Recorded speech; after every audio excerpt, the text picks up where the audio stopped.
Well, good morning. Happy Thursday to you. It is Thursday, the December 11th. We are 2 weeks out from Christmas.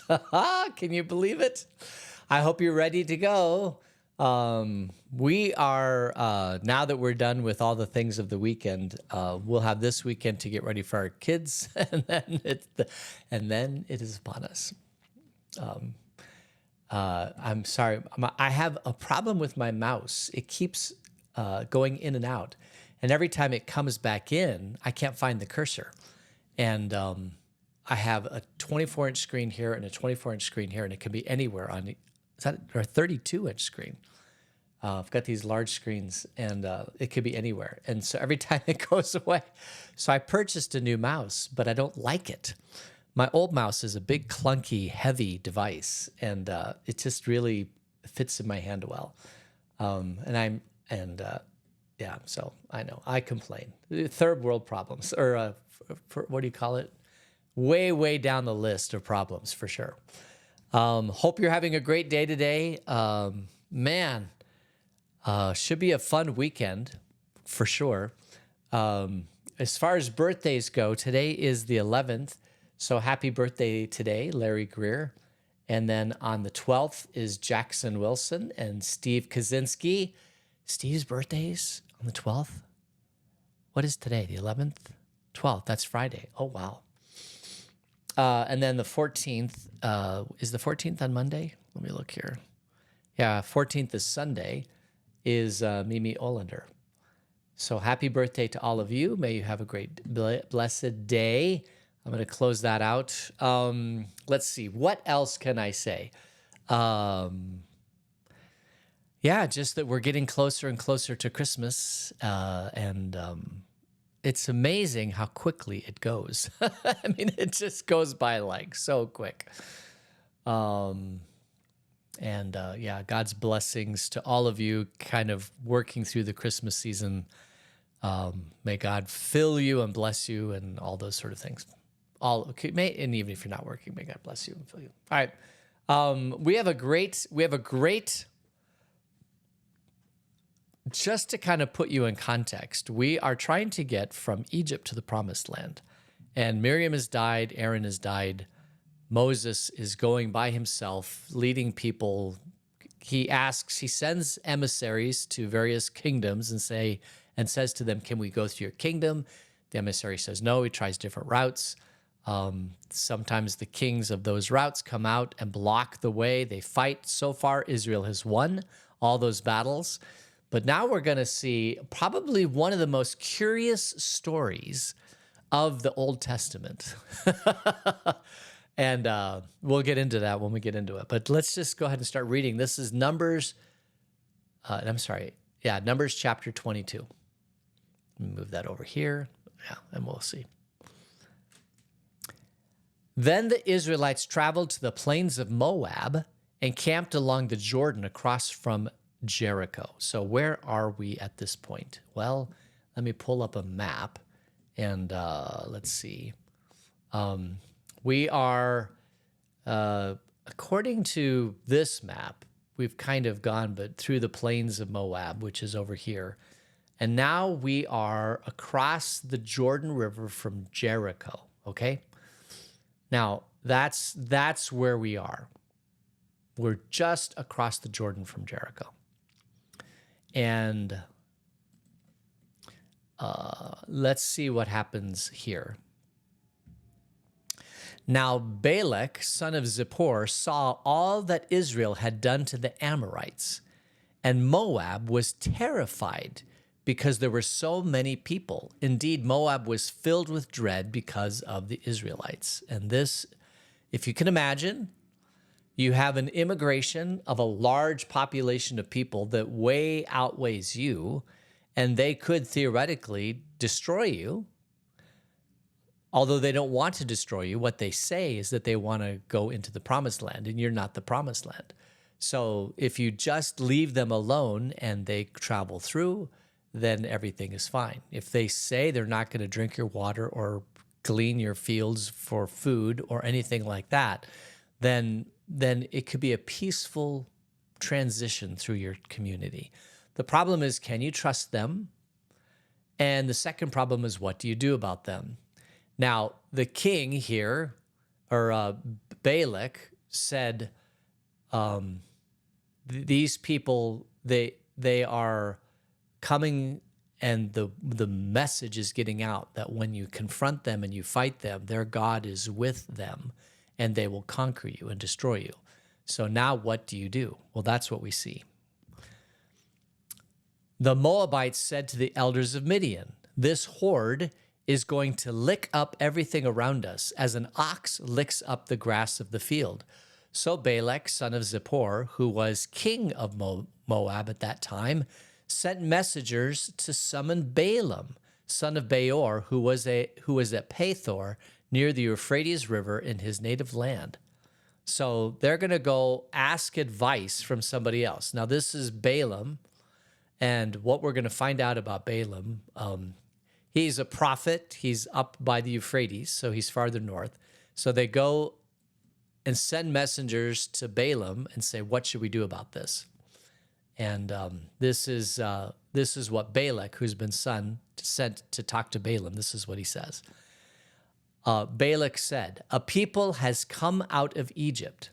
They cover the face of the land and have settled next to me. Now come and put a curse on these people because they are too powerful for me. Perhaps then I will be able to defeat them and drive them out of the land. For I know that whoever you bless is blessed and whoever you curse is cursed. The elders of Moab and Midian left, taking with them a fee for divination. And when they came to Balaam, they told him what Balak had said. So let's just talk about what this is. They're here in Moab. The Israelites are passing through or near Moab, well, through Moab. And they're afraid, so they send a emissary, a message up to Balaam, who's up north, and they bring with them money for the fee for divination. Divination is contacting God to do a curse or a blessing. And that's the same thing if you go to Haiti and go into the voodoo shops or whatever, and you buy a voodoo doll. I mean, it's the same thing, right? It's the same thing. So you take money and you find a prophet who says they're connected to God, and you say, we're going to give you this money. We'd like you to curse the Israelites. And Balaam is probably somebody that is well known throughout the region that if you give him enough money, he will curse somebody. And so he is on the dark side, or is he on the light side, or is he just a divinator? Well, we'll find out. Verse 8. Spend the night here, Balaam said to them, and I will report back to you with the answer the Lord gives me. So the Moabite officials stayed with him. God came to Balaam and asked, who are these men with you? Balaam said to God, Balak, son of Zippor, king of Moab, sent me this message. A people that has come out of Egypt covers the face of the land. Now come and put a curse on them for me. Perhaps then I will be able to fight them and drive them away. But God said to Balaam, do not go with them. You must not put a curse on those people because they are blessed. Okay, so there's so much here to think about. First of all, Balaam is somewhere else, but apparently he's talking to God too. And he's talking to the same God. And Balaam communicates to Yahweh. This is Lord, L-O-R-D. If I look here, it says God. It doesn't say, all right, so it says God came to Balaam. Balaam said to God, and God said to Balaam. So he's speaking to God, but he's not speaking to Yahweh. All right. That opens up a lot of questions. Is their God, is the God of Balaam the same God as Yahweh, or is this a different God? There's only one God, period. So if this God is communicating, is he God or is he someone pretending to be God? That's a good question. But obviously this God that he's speaking to wants Israel to succeed, and he has power. So I'll just leave it at there for now. Let's see what happens. Verse 13. The next morning, Balaam got up and said to Balak's officials, go back to your own country, for the Lord, this is Yahweh, has refused to let me go with you. So the Moabite officials returned to Balak and said, Balaam refused to come with us. So this is Yahweh. But in some of these passages, they're talking to God. In the other passage, they're talking to Yahweh. I am just so curious. I'm sorry. I have to do this. I'm going to pull up my Bible app, and I'm going to look at the Hebrew here and see kind of what we're dealing with here. Of course, I'm not in Old Testament, am I? I'm in New Testament. Okay, let me move to Old Testament. This should only take a second. I'll go to Septuagint. That'll help. All right. Yeah. All right, and I'm going to go to, we are in Numbers chapter 21. Numbers chapter 21. And let's go over here. I'm sorry about this. Let's do verse 10. Let's do verse 10. All right. Of course, I don't have the Hebrew here. All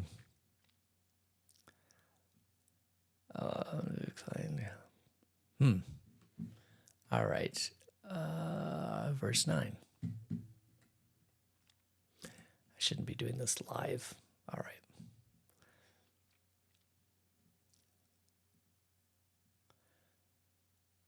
Am I in the Numbers 22? I'm like, wait, I'm in the wrong. All right. It's like, no, this is not correct. All right, here we go. This will do it.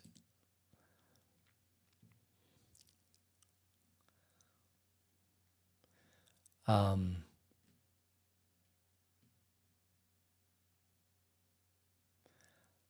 it is Elohim. Okay, yeah. So in the creation story, it says that the earth, everything is created by Elohim, which is the God in Genesis. And then they find out his name is Yahweh. So here he's going back to Elohim. So you have Elohim and Yahweh in the same passage. And the difference is when it says God, it's Elohim. And when it is the Lord, all capital letters, then it's the true name of God, which is Yahweh. All right. Okay. All right. Well, let's pick up the story in verse 14. Sorry about all this. Verse 14. So the Moabite officials returned to Balak, who's the king, and they said, Balaam refuses to come with us. Then Balak sent other officials, more numerous and more distinguished than the first. They came to Balaam and said, this is what Balak, son of Zippor, says. Do not let anything keep you from coming to me, because I will reward you handsomely and do whatever you say. Come and put a curse on these people for me.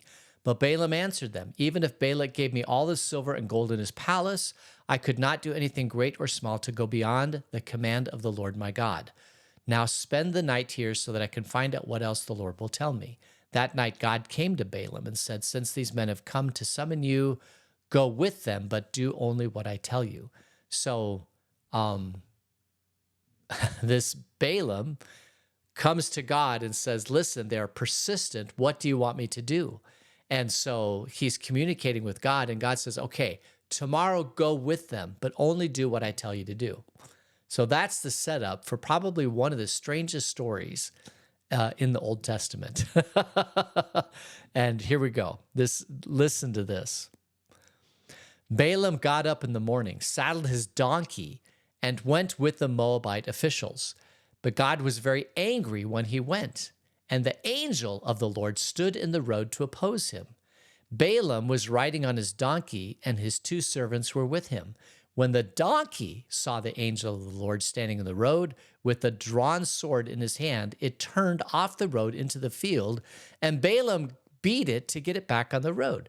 So imagine Balaam gets his donkey, his 2 servants, they get on the road, and they start to head back to Moab. He's not going to curse, but he's going to follow God. For some reason, God's upset, and so he puts an angel in the way with the sword drawn, and the donkey sees the angel, but Balaam doesn't see the angel. So the donkey goes off the road. Balaam gets off the donkey and says, "Get back on the road." The donkey sees the angel, and he's looking back at Balaam saying, "What is wrong with you? I can't go through this angel." So I have to turn aside from the road, and you're beating me because I'm not going through this person? This makes no sense. Can you imagine being that donkey? All right. Verse 24. When the angel of the Lord stood in a narrow path through the vineyards with walls on both sides, then the donkey saw the angel press close to the wall, crushing Balaam's foot against it. So he beat the donkey again. Same thing. Well, then the angel of the Lord moved on ahead and stood in a narrow place where there was no room to turn, either to the right or to the left. When the donkey saw the angel of the Lord, it lay down under Balaam. And he was angry and beat it with his staff. And then the Lord opened the donkey's mouth, and it said to Balaam, "What have I done to you to make you beat me all these 3 times?" Balaam answered the donkey, "You have made a fool of me.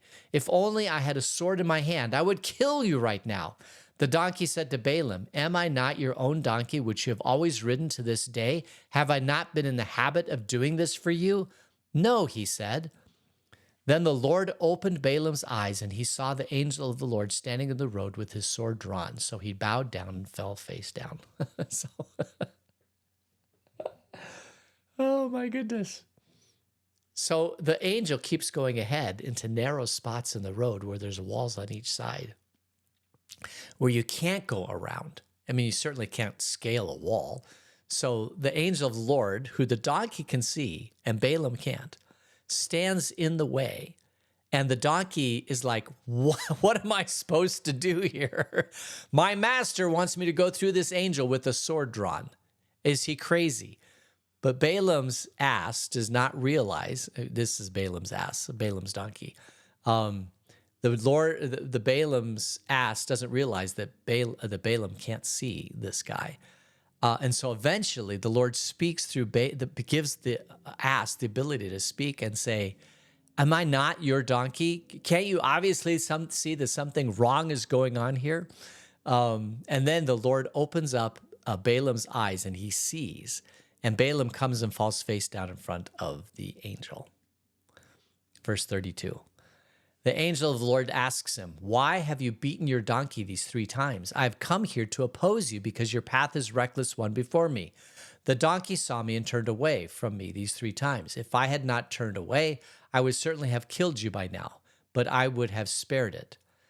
But Balaam said to the angel of the Lord, "I have sinned. I did not realize you were standing in the road to oppose me. Now, if you are displeased, I will go back." The angel of the Lord said to Balaam, "Go with the men, but speak only what I tell you." So Balaam went with Balak's officials. So this is basically confirming to Balaam, giving him a very visual representation that when you get here, you are not to curse the Israelites. You are supposed to do only what I say. And this whole encounter is to really reinforce into Balaam that this is a big, serious deal. You may have gotten fee for services to curse other nations and all that, so and it may have gone very, very well for you. But this is my special people, and you are only to do what I tell you to do, and you are to do nothing else than what I tell you to do. And Balaam's like, "Okay, I got the message." All right, verse 36. When Balak heard that Balaam was coming, he went out to meet him at the Moabite town on the Arnon border at the edge of his territory. Balak said to Balaam, "Did I not send you an urgent summon? Why didn't you come to me? Am I really not able to reward you?" "Well, I have come to you now," Balaam replied, "but I can't say whatever I please. I must speak only what God puts in my mouth." Then Balaam went with Balak to Kiriath Huzoth. Balak sacrificed cattle and sheep and gave some to Balaam and the officials who were with him. The next morning, Balak took Balaam up to Bamoth, Baal, and from there he could see the outskirts of the Israel camp. All right, so now we have Balak and Balaam together, and Balak thinks that Balaam is going to curse, and Balaam has been told by God not to curse. So what does this mean? What happens? What comes out of Balaam's mouth? Well, let's find out. Chapter 23. Balaam said, "Build me 7 altars here and prepare 7 bulls and 7 rams for me." Balak did as Balaam said, and the 2 of them offered a bull, a ram on each altar. Then Balaam said to Balak, "Stay here beside your offering while I go aside. Perhaps the Lord will come to meet with me. Whatever he reveals to me, I will tell you." And then he went off to a barren height. God met with him. Balaam said, "I have prepared 7 altars, and on each altar I have offered a bull and a ram." The Lord put a word in Balaam's mouth and said, "Go back to Balak and give him this word." All right, so he sets up 7 bulls, 7 altars, goes off, and now it's God, it's Yahweh, puts a word into Balaam's mouth. Yahweh is Israel's special God that's promised them the Messiah. Well, hasn't yet quite promised them the Messiah, but the Messiah will be coming. Verse 5. The Lord put a word in Balaam's mouth and said, "Go back." Verse 6. So he went back to him and found him standing beside his offering with all the Moabite officials. Then Balaam spoke this message: "Balak brought me from Aram, the king of Moab from the eastern mountains. Come," he said, "and curse Jacob for me. Come, denounce Israel. How can I curse those whom God has not cursed? How can I denounce those whom the Lord has not denounced? From the rocky peaks I see them. From the heights I view them. I see a people who live apart and do not consider themselves one of the nations. Who can count the dust of Jacob or number even the fourth of Israel? Let me die the death of the righteous, and may my final end be like theirs." Balak said to Balaam, "What have you done to me? I brought you here to curse my enemies, but you have done nothing but bless them." He answered, "Must I not speak what the Lord puts in my mouth?"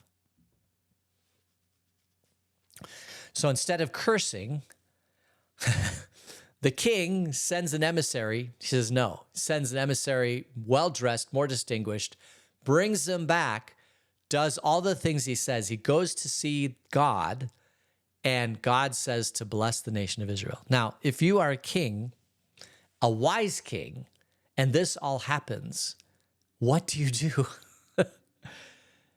If the person you've sent for that communicates with God says, "Do not curse the Israelites, but bless them," a wise king would say, "Oops, maybe I should work with this God and ask this God, what do you want me to do?" as opposed to cursing them. That's what a wise king would do. But Balak apparently is not a wise king because he doesn't do that. Let me see how much left is in this chapter. Yeah. I guess we'll have to pick up the story next time. Verse 13. Let me mark that down. This is for the next time. Okay. So we got that marked down, and we'll pick up the message over there. Let me just close out of this. My mouse is hung up. There we go. All right. All right. So, yeah, we'll pick up the story next time and find out how this thing all ends. All right. And let's go ahead and close in prayer. Gracious God, thanks for this day. Continue to bless us as you blessed Israel. In Jesus' name, amen. All right. Yeah, we'll find out the talking donkey. I'll pick that up next time. I have a story about a talking donkey. I haven't really seen one, but I know many. All right. We'll leave it at there, and we'll pick up the story on Monday and tell a few other things on that. So you don't want to miss Monday. And I hope you all have a great weekend. I hope you get all your Christmas shopping finally done so you can enjoy the weeks up to Christmas without too much stress. All right. We'll talk to y'all later. Bye.